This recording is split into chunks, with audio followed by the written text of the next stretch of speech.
চলি গৈ আছে আজি যেনেকৈ আপোনাৰ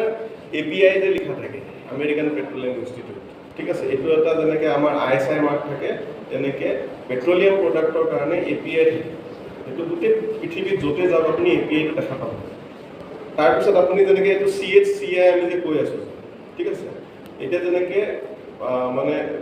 ইঞ্জিন সাধাৰণতে দুই প্ৰকাৰৰ হয় petrol engine diesel engine petrol engine সাধাৰণতে স্পাৰ্ক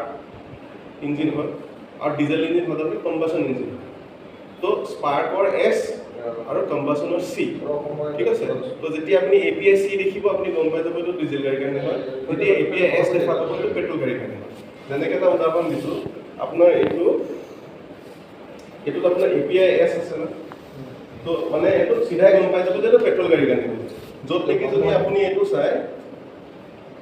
এইটো API C লিখা আছে এইটো ডিজেল গাড়ীৰ কাৰণে ঠিক আছে এই বেসিক বস্তুখিনি জানি থ'ব লাগে আজি যদি আপোনাৰ যদি দোকান এখনত গৈছে না আপুনি চিধা আপুনি এইবোৰ নাচাব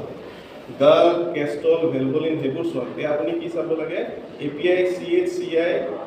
কোনটো গ্ৰেডৰ হৈছে সেইটো চাব আৰু প্ৰাইচিংটো চাই যে কোনটো কিমান MRP কিমান বিকজ কি হয় কেষ্টল নিচিনা ব্ৰেণ্ড এটা ইমান পুৰণা ব্ৰেণ্ড ঠিক আছে আৰু এটা পপুলাৰ ব্ৰেণ্ড এটা গতিকে বহুত বছৰ পৰা সিহঁতে কাম কৰি আছে তো সিহঁতৰ দামটো অলপমান প্ৰিমিয়াম হয় যেনেকৈ আপোনালোকে কৈছে না কেষ্টল অলপ দামী কাৰণে অলপ চলিবলৈ দিগদাৰ হৈ যায় কিন্তু বহুত কাষ্টমাৰে সদায় ভাল বুলি ক'লে সদায় কেষ্টলটো লৈ লয়